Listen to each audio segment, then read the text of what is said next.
तो हादसाती तौर पर वजीर बने हुए हैं, जैसे मरियम औरंगजेब साहबा, जिनका टोटल काम यह था कि वो हमारी बाजी का बैग पकड़ती, उनकी लिपस्टिक का ख्याल रखती हमारी बाजी की, उनके कपड़े और जूतों की मैचिंग सुबह चेक करती। उनका पूरा काम यह था कि बाजी के फेशियल की, बाजी ने अगर कोई और पार्लर पे जाना है, कहीं जाना है, उसकी अपॉइंटमेंट टाइम पे लेती। शोर ना करें यार, इंपॉर्टेंट बात हो रही है। ठीक है। उनका पूरा काम यह था कि वो बाजी के लिए टाइम पे कपड़े सिलवाती, मैचिंग जूते खरीदती, उनके कपड़ों के ऊपर लेसेस लगवाती, लेसें शैसे लगवा के जो भी होते हैं, अभी ईद आ रही है, ईद के कपड़े बनाती। तो मरियम औरंगजेब साहबा का काम सिर्फ इतना था। फिर मेरा ख्याल है, कहीं मुझे किसी ने बताया, मैं गलत भी हो सकता हूं, एक अफ्तारी पर मरियम सफदर साहबा को, बाजी मरियम सफदर साहबा को बाजी मरियम औरंगजेब ने अपने घर बुलाया। अफ्तारी के दौरान उन्होंने, जो हमारे भाई साहब हैं जो सिगरेट की कंपनी में काम करते हैं, वो कहीं बाहर से दही नहीं लेके आए थे टाइम पे, तो उनकी बेइज्जती फरमाई।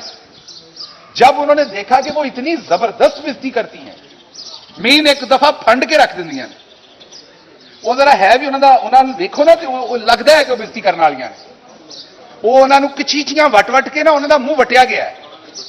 बाजी मरियम औरंगजेब इनिया कचीचियां वटती है कि मुंह ही वटिया गया है। सो जब बाजी मरियम सफदर ने देखा कि इतनी बेहतरीन बदतमीजी करती हैं, तो उन्होंने उन्हें वजीर बना दिया।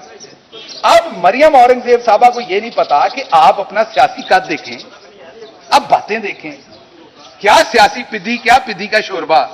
आप अपना कद देखें और आप बातें देखें। आप कह रहे हैं आप सुप्रीम कोर्ट के चीफ जस्टिस का फैसला नहीं मानेगी। हम भी ये कह सकते थे, यही सुप्रीम कोर्ट के जज साहब थे जिनके सो मोटो में से आप जैसी तमाम जो हस्तियां हैं, जो सियासी सुंडियां हैं, वो पैदा हुई हैं, जो अब आटे में से भी निकल रही हैं।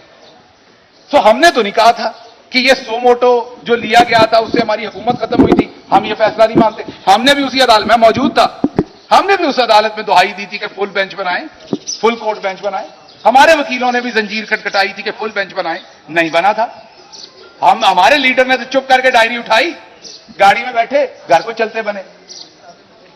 हम भी घर को चलते बने, वहां से हम डायरी उठा के निकले, बाद तुम सानू ही चुक लिया, मार मार के साड़ी खुम ढाप देती, बुरकस निकाल देता। मैंने मेरी फैमिली ने जस्टिस बंदयाल साहब जो चीफ जस्टिस हैं, उनकी अदालत में इंसानी, जब मेरे पर तशद्दुद हो रहा था, मैं पकड़ा हुआ था, उनकी अदालत में हमने दरखास्त की थी कि इंसानी हकूक के ख्याल में सो मोटो लिया जाए। उन्होंने नहीं लिया, कोई बात नहीं, उन्होंने ऐसे मुनासिब समझा होगा। तो क्या मैं बकवास शुरू कर दूं? नहीं कर सकता मैं। आइन आपको यह हक नहीं देता। वो मजाकबाजी अपनी जगह था, वो मैं फैसलाबाद से हूं, मैं एंजॉय करता हूं वो बात करना, आपकी शान में गुस्ताखी नहीं करता। लेकिन आप जरा थोड़ा सा अपना कद देखें, आप जरा कोई थोड़ी सी सियासी हैसियत देखें अपनी। आप पाकिस्तान के आइन को पढ़ लें। मुझे पता है ये आइन 1973 में पैदा हुआ था, बूढ़ा हो गया है, और आप लोगों के यहां इतने बूढ़े वर्कर की कोई इज्जत नहीं है। इतनी देर में तो आप पार्टी से लोगों को निकाल देते हैं। तो मुझे पता है आप 1973 के आइन को आप कहीं रफा दफा करके, क्योंकि आपके ख्याल में बुढ़ापा हो गया, अब आप उसे दफना के कोई नया आइन जन्म देना चाहते हैं। ये नहीं होगा।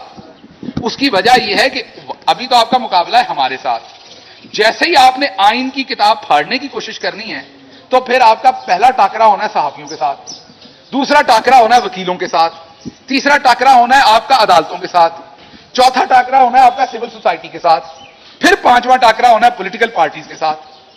तो ये जंग ना मुशर्रफ मरहूम जीत सके थे, ना अयूब खान मरहूम जीत सके थे, ना ज़ियाउल हक मरहूम जीत सके थे। हां, प्रलॉन्ग कर सकते हैं आप ये जुल्म की शब जितनी देर आप करें, हारना है आपने। इसलिए मैं, सख्त बात अपनी साइड पे हो गई, मैं आपसे दस्त बदस्त गुजारिश करता हूं, आप हमारे साथ सियासत करें जो आपने करनी। मैं आपसे हाथ जोड़ के अपील करता हूं, आप हमारे को में तबर्रा पढ़ें, मुखालफत करें, बयान दें, हमें कत्ल करने की धमकियां दें, जो दिल करता करें। कम से कम सुप्रीम कोर्ट के जजेस की इज्जत और एहतराम मलूज़े खातिर रखें। अदालत पर कीचड़ मत फेंकें, क्योंकि अगर आपने अदालतों को डिसमेंटल कर दिया, अगर आपने अदालतों को डरा लिया, अगर आपकी हुकूमत ने अदालतों के फैसलों को ना मानने का यह काम, तो कल को पाकिस्तान तो फिर एक बनाना रिपब्लिक बन जाएगी। हर कोई कहेगा मैं फैसला नहीं मानता, तो कौन कैसे जिएगा इस मुल्क के अंदर? तो मैं आपसे दस्त बदस्त ये रिक्वेस्ट करता हूं कि होश के नाखून लें, दोबारा सोचें और दोबारा सोचकर आप कम से कम एक मुद्दे के ऊपर आए कि अदालतों का आपने एहतराम करना है।